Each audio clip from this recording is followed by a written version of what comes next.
Welcome to AR logics. మనం ఈరోజు డిఎస్సికి సంబంధించిన అండ్ టెట్కి సంబంధించిన అండ్ 10th క్లాస్ సంబంధించిన అన్నిటి గురించి డిస్కషన్ చేసే ప్రయత్నం చేద్దాం. మనం ఈజీగా ఎస్జిటి కానీ ఎస్ఏ కానీ దేంట్లో అయినా ఈజీగా మంచి స్కోర్ మార్క్స్ తెచ్చుకోవాలంటే ఏ విధంగా ప్రిపరేషన్ ప్లానింగ్ చేసుకోవాలి, ఏ ఏరియాను మనం ఎక్కువ ఫోకస్ చేస్తే మనకు మంచి మార్క్స్ వస్తాయి, ఒక ప్రొసీజర్ ప్రకారం ఏ విధంగా చదవాలి, ఆ చాప్టర్లో ఏ టాపిక్స్ పైన ఎక్కువ ఫోకస్ చేయాలి, ఆ ప్రిపరేషన్ తోటి మనం ముందుకు పోయే ప్రయత్నం చేద్దాం. చాప్టర్ వైజ్గా ప్రతిదీ మనం డిస్కషన్ చేసే ప్రయత్నం చేద్దాం. ఎవరైతే ఎస్ఏ మ్యాథ్స్కి ప్రిపేర్ అవుతున్నారో, టెట్కి ప్రిపేర్ అవుతున్నారో వాళ్ళు ఖచ్చితంగా కంటెంట్లో ఒక 24కు 20 మార్క్స్, అట్లీస్ట్ 20 మార్క్స్ తెచ్చుకునే విధంగా ఏ విధంగా ప్రిపరేషన్ను టెట్లో స్టార్ట్ చేస్తే వాళ్ళు ఈజీగా 20 మార్క్స్ తెచ్చుకోగలరో దాని గురించి మనం డిస్కషన్ చేసే ప్రయత్నం చేద్దాం. దానితో పాటుగా ఎవరైతే 10th క్లాస్ టెక్స్ట్ బుక్ టెట్లో ఎక్కువ పర్సంటేజ్లో 10th క్లాస్ నుంచే వస్తాయి, 6th క్లాస్ కానీ 7th కానీ 8th కానీ 9th కానీ ఈ రేర్ కేసులో క్వశ్చన్స్ వస్తాయి. ఎక్కువ ఫోకస్ అంతా టెట్లో మాత్రం 10th సిలబస్ పైనే పెడతాడు. ఏ చాప్టర్ల పైన ఎక్కువ ఫోకస్ పెడతాడు ఆ చాప్టర్లను మనం డిస్కషన్ చేసే ప్రయత్నం చేద్దాం. ఏ చాప్టర్ని ఏ విధంగా ప్రిపరేషన్ తోటి మనం ముందుకు సాగాలి, ఏ విధంగా మనం ప్రిపరేషన్ను కొనసాగిస్తే మనం ఈజీగా 24కి కనీసం 20 మార్క్స్ ఏ విధంగా తెచ్చుకోగలుగుతామో దాని గురించి మనం డిస్కషన్ చేసే ప్రయత్నం చేద్దాం. మొదటగా చాప్టర్ వైజ్గా నేను డిస్కషన్ చేస్తాను. మీరు ఆ విధంగా ప్రిపరేషన్ స్టార్ట్ చేస్తే మీరు ఈజీగా మార్క్స్ తెచ్చుకోగలుగుతారు.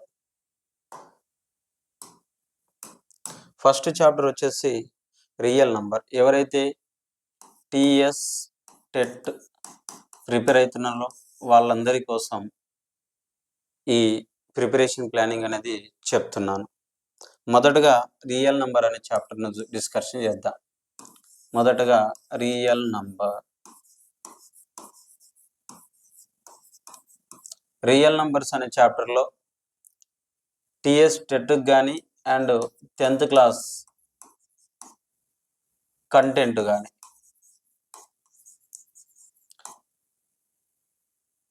ఏ విధంగా ప్రిపేర్ కావాలనో దాని గురించి మనం డిస్కషన్ చేద్దాం. ఫస్ట్ రియల్ నంబర్ అనే చాప్టర్కి వస్తే మొదటగా మనం ఏం నేర్చుకోవాలి ఈ రియల్ నంబర్ అనే చాప్టర్లో? ఫస్ట్ ఇంట్రొడక్షన్ నేర్చుకోవాలి. ఫస్ట్ ఏం చేయాలి? ఇంట్రొడక్షన్. ఇంట్రొడక్షన్ అంటే ఏంటి? ఇంట్రొడక్షన్ అంటే పరిచయం.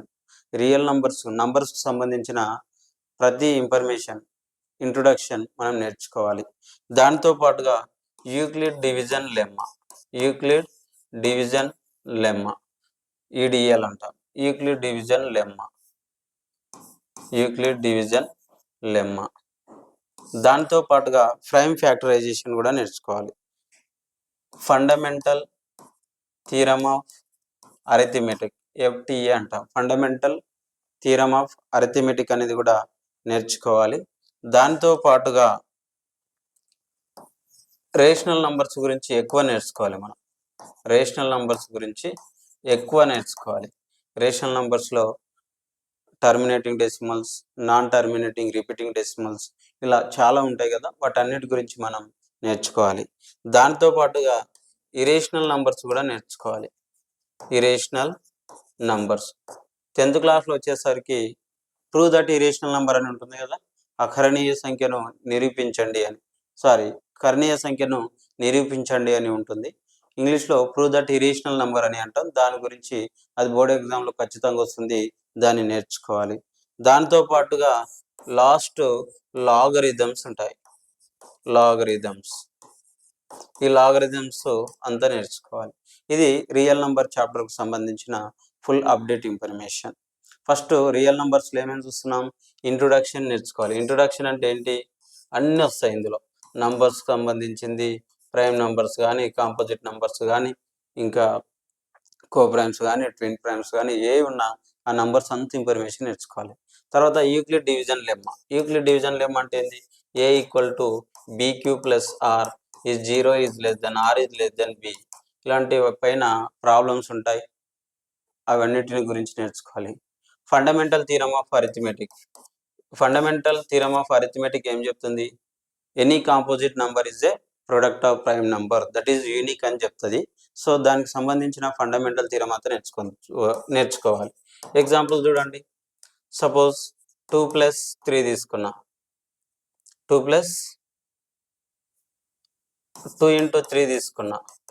ఏమవుతుంది? 2 × 3 = 6. ఇది ప్రైమ్ నంబరే, ఇది కూడా ప్రైమ్ నంబరే. వీటి ప్రొడక్ట్ ఏమైంది? కాంపోజిట్ నంబర్ అయింది. ఈ విధంగా ఉంటాయి, దాని గురించి నేర్చుకోవాలి. తర్వాత రేషనల్ నంబర్స్.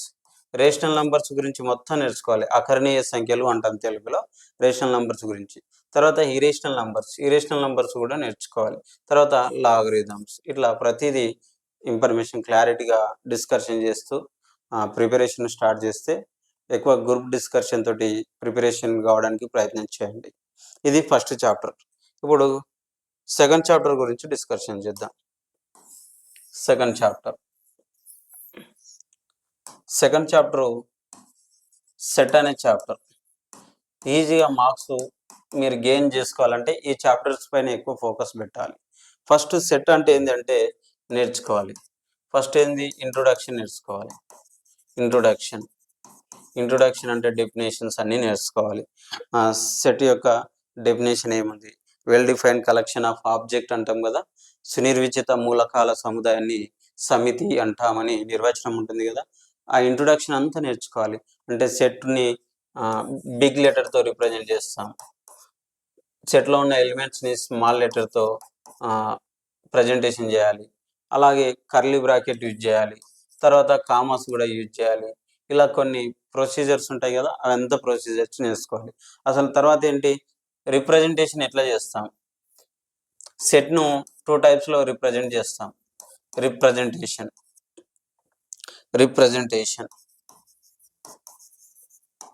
అసలు రిప్రజెంటేషన్ ఎట్లా చేస్తాం? ఈ సెట్కు సంబంధించిన రిప్రజెంటేషన్స్ అనేది రోస్టర్ ఫామ్ కానీ, సెట్ బిల్డర్ ఫామ్ కానీ, వెన్ డయాగ్రామ్స్ కానీ ఏ విధంగా రిప్రజెంటేషన్ చేస్తామో ఆ రిప్రజెంటేషన్ గురించి నేర్చుకోవాలి. తర్వాత టైప్స్ ఆఫ్ సెట్స్ ఉంటాయి.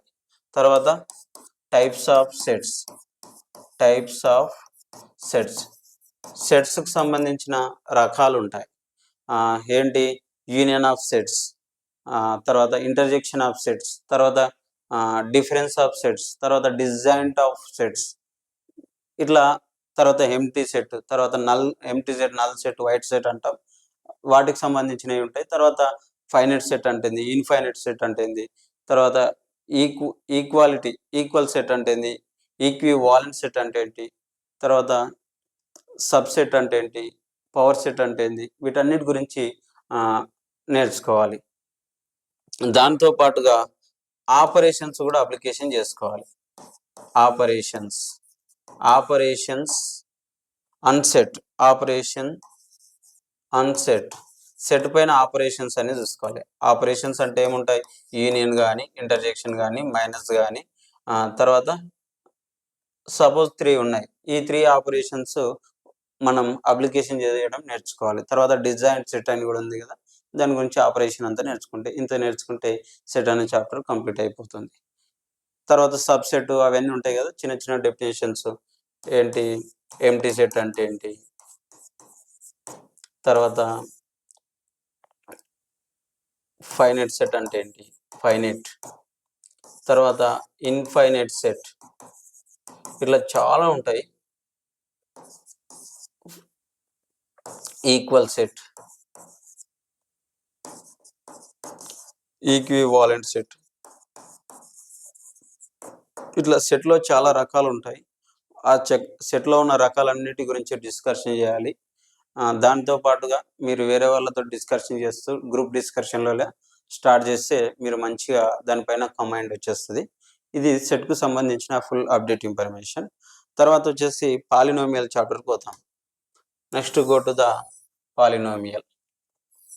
ఇక్కడ సెట్ అనే చాప్టర్లో మెయిన్గా 2 కండిషన్స్ గుర్తుపెట్టుకోవాలి. ఎంప్టీ సెట్ అనేది ప్రతి సెట్కు సెట్ అవుతుందని, సబ్సెట్ అవుతుందని, అలాగే అదే సెట్ దానికి అదే సబ్సెట్ అవుతుందనే విషయం కూడా ఈ 2 కేసెస్ని గుర్తుపెట్టుకుంటూ ఆ చాప్టర్ను డిస్కషన్ చేసుకోవాలి.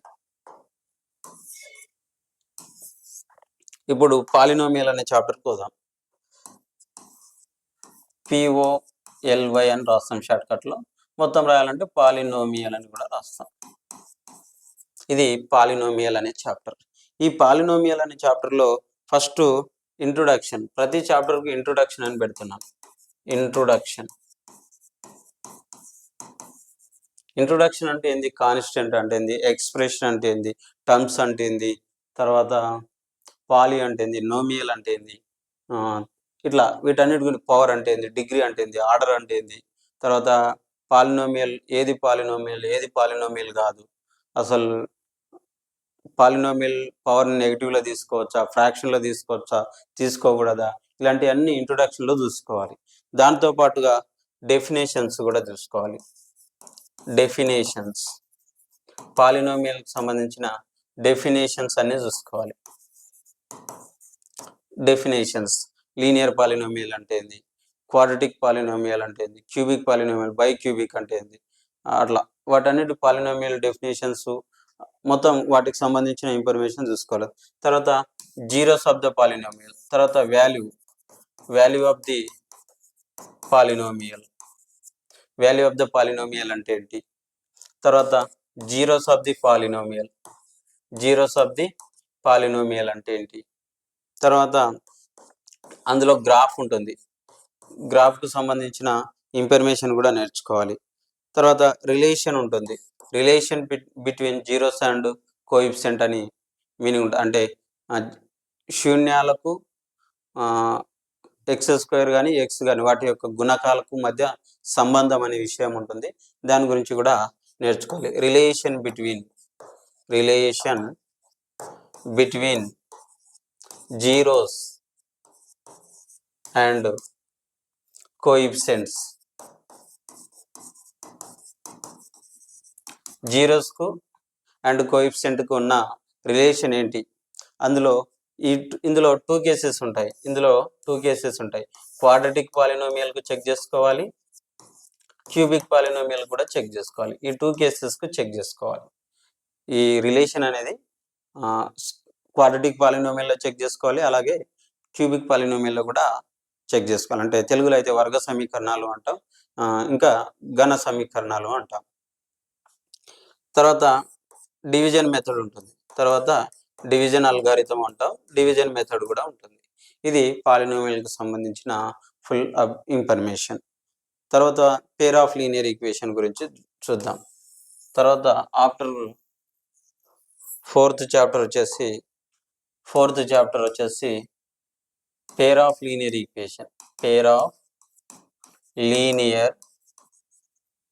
Equation in 2 variables.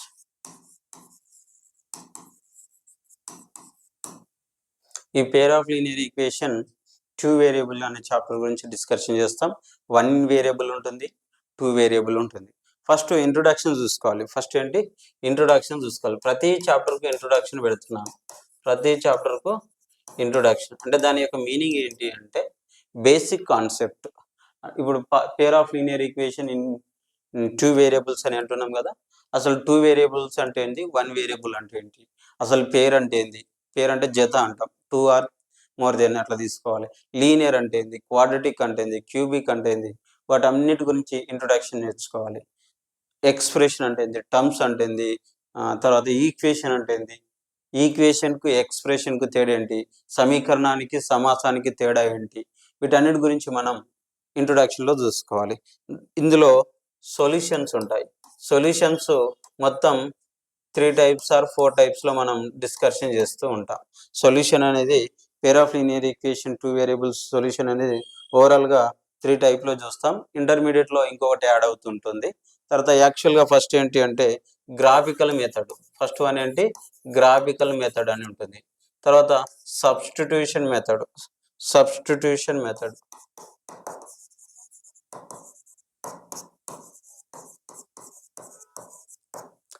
Next one వచ్చేసి elimination method. Elimination method. Next one వచ్చేసి ఎలిమినేషన్ మెథడ్. తర్వాత ఫోర్త్ వన్ ఉంటుంది కానీ అది 10th లో లేదు. Fourth one cross multiplication method అని ఉంటుంది. క్రాస్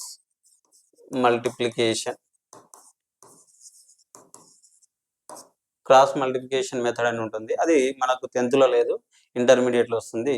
ఈ 3 మెథడ్స్లో ఈ 3 మెథడ్స్ అనేది మెయిన్ ఇంపార్టెంట్. అవి వాటి గురించి డిస్కషన్ చేస్తూ షార్ట్ మెథడ్లో, లాంగ్ మెథడ్లో, అకాడమిక్ స్టాండర్డ్లో, విత్ ఇన్ ఫ్రాక్షన్ ఆఫ్ సెకండ్లో ఏ విధంగా చేయాలనో వాటి గురించి డిస్కషన్ చేస్తే ఈ చాప్టర్ అయిపోతుంది. ఇప్పటివరకు 4 చాప్టర్స్ గురించి డిస్కషన్ చేసినాం. ఇంకా లెంత్గా వీడియో అవుతుంది కాబట్టి 5th, 6th, 7th చాప్టర్ను నెక్స్ట్ వీడియోలో అప్లోడ్ చేస్తాను. వెంటనే అప్లోడ్ చేస్తాను, టైం ఏం వేస్ట్ చేయను. ఓన్లీ మనకు 4 చాప్టర్ గురించి డిస్కషన్ చేసినాం. 5th, 6th, 7th, 8th చాప్టర్ల గురించి నెక్స్ట్ వీడియోలో మనం డిస్కషన్ చేసే ప్రయత్నం చేద్దాం. Thank you for watching my video. నేను మీ అశోక్.